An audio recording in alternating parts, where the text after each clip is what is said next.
4b. ¿Es esto el seppuku?, pensó. Experimentaba una sensación de caos total, como si el cielo se hubiera desplomado sobre él y todo el universo girara como bajo el efecto de una enorme borrachera. Su fuerza de voluntad y coraje, que tan fuertes se manifestaran antes de la incisión, se habían reducido, ahora, a una fibra de acero del grosor de un cabello. Lo asaltó la incómoda sensación de que tendría que avanzar asido a esa fibra con toda su desesperación. Algo humedecía su puño y, bajando la mirada, vio que, tanto su mano como el paño que envolvía la hoja, estaban empapados en sangre. También su taparrabos estaba teñido de un rojo intenso. Le pareció increíble que en medio de aquella agonía, las cosas visibles pudieran ser todavía vistas y las cosas existentes, existir. Raiko luchó por no correr al lado de su esposo al observar la mortal palidez que invadía sus rasgos después de clavarse la espada. Sucediera lo que sucediera, su misión era la de observar. Ser testigo. Tal era la obligación contraída con el hombre amado. Frente a ella, a un tatami de distancia, podía ver cómo su marido se mordía los labios para ahogar el dolor. Raiko no contaba con ningún medio para rescatarlo a él. La transpiración brillaba en su frente. Shinji cerró los ojos para abrirlos luego, nuevamente, como quien hace un experimento. Su mirada había perdido todo brillo y los suyos parecían los ojos inocentes y vacíos de un animalito. La agonía que se desarrollaba frente a Raiko la quemaba como un implacable sol de verano, pero era algo totalmente alejado de la pena que parecía estar partiéndola en dos.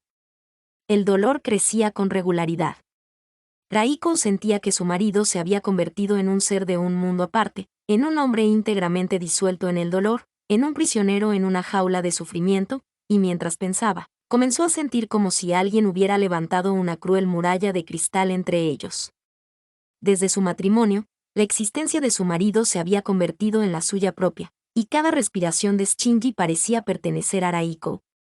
En cambio, ahora, mientras que la existencia de su marido en el dolor era una realidad viviente, Raiko no podía encontrar en su pena ninguna prueba concluyente de su propia existencia. Usando solamente la mano derecha, el teniente comenzó a cortarse el vientre de un lado a otro. Pero a medida que la hoja se enredaba en las entrañas, era rechazada hacia afuera por la blanda resistencia que encontraba allí. El teniente comprendió que sería menester usar ambas manos para mantener la punta profundamente hundida en su cuerpo. Tiró hacia un costado, pero el corte no se produjo con la facilidad que había esperado. Concentró toda la energía de su cuerpo en la mano derecha y tiró nuevamente. El corte se agrandó 8 o 10 centímetros. El dolor se extendió como una campana que sonara en forma salvaje. O como 1000 campanas tocando al unísono con cada respiración y con cada latido, estremeciendo todo su ser. El teniente no podía contener los gemidos. Pero la hoja ya se había abierto camino hasta debajo del ombligo. Al advertirlo, Shinji sintió un renovado coraje. El volumen de la sangre no había dejado de aumentar y ahora manaba por la herida como originado por el latir del pulso. La estera estaba empapada de sangre que seguía renovándose con aquella que chorreaba de los pliegues del pantalón caqui del teniente. Una salpicadura, semejante a un pájaro, voló hacia Raiko y manchó la falda de su kimono de seda blanca. Cuando el teniente pudo, por fin, desplazar la espada hacia el costado derecho, ésta ya cortaba superficialmente y era posible contemplar su punta desnuda resbalándose de sangre y grasa. Atacado súbitamente por terribles vómitos, el teniente gritó roncamente.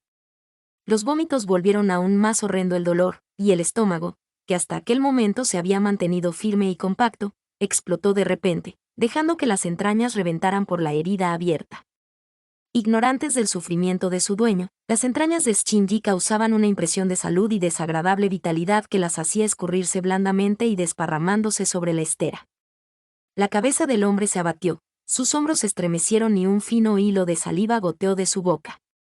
Las insignias doradas brillaban a la luz. Todo estaba lleno de sangre.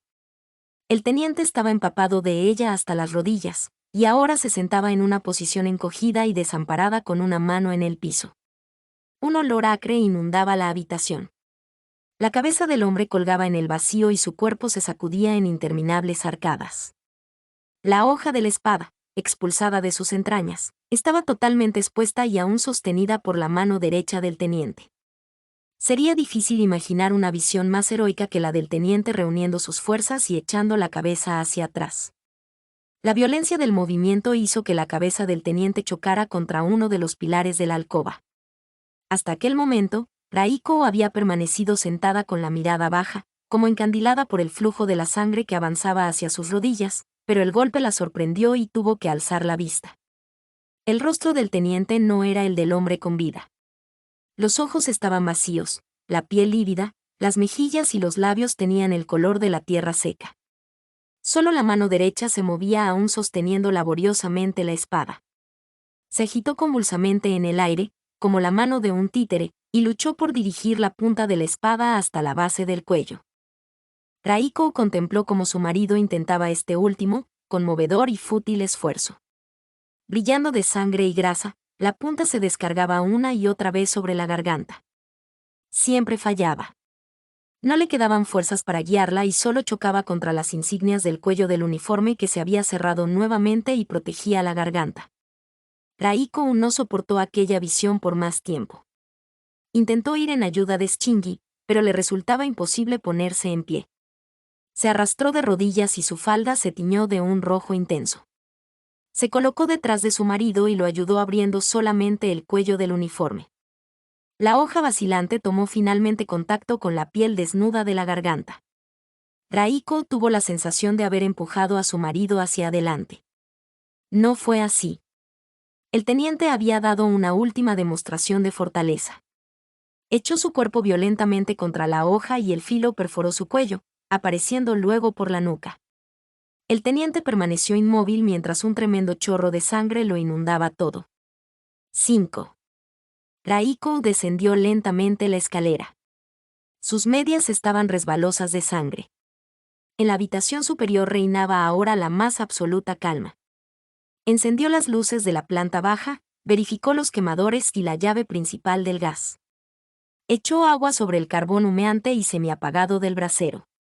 Se detuvo frente al espejo de la habitación de 4 tatami, y medio alzó su falda.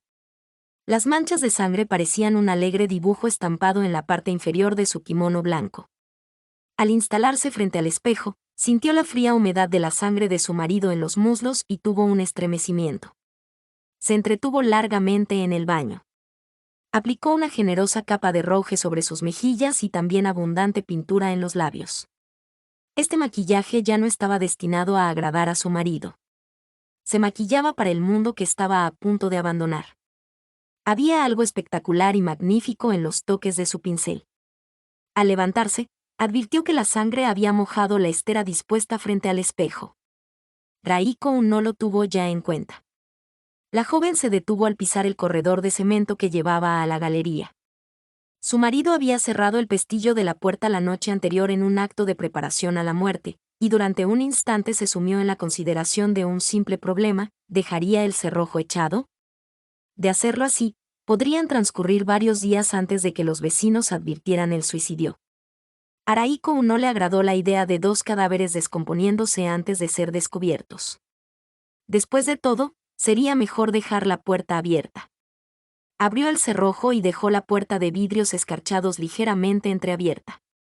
El viento helado se coló de inmediato en la habitación.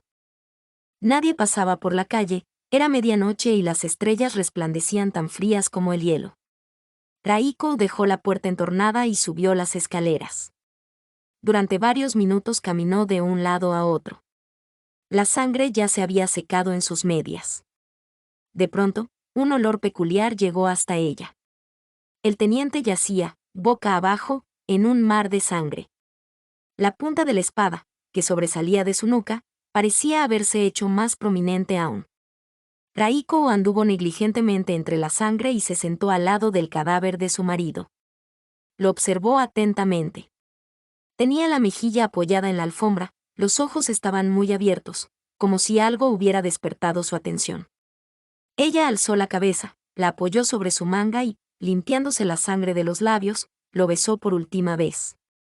Luego tomó del armario una bata blanca y un cordón. Para evitar que su falda se desordenara, envolvió la manta alrededor de su cintura y la sujetó firmemente con el cordón. Raiko se sentó muy cerca de Shinji. Extrajo la daga de su faja, Examinó el brillo opaco de la hoja y la acercó a su lengua. El gusto del acero bruñido era ligeramente dulce. Raiko no perdió tiempo. Pensó que el dolor que la había separado de su marido moribundo iba a formar ahora parte de su propia experiencia. Solo vislumbró ante sí el gozo de penetrar en un reino que el amado Shinji ya había hecho suyo. Había percibido algo inexplicable en la fisonomía agonizante de su marido. Algo nuevo. Le sería dado, pues, resolver el enigma. Raiko sintió que, por fin, también podría participar de la verdadera y amarga dulzura del gran principio moral en que había creído el teniente. Empujó entonces la punta de la daga contra la base de su garganta. La empujó fuertemente. La herida resultó poco profunda. Le ardía la cabeza y sus manos temblaban de forma incontrolable. Forzó la hoja hacia un costado y una sustancia caliente le anudó la boca. Todo se tiñó de rojo frente a sus ojos como el fluir de un río de sangre. Reunió todas sus fuerzas y hundió aún más profundamente la daga en su garganta. Fin.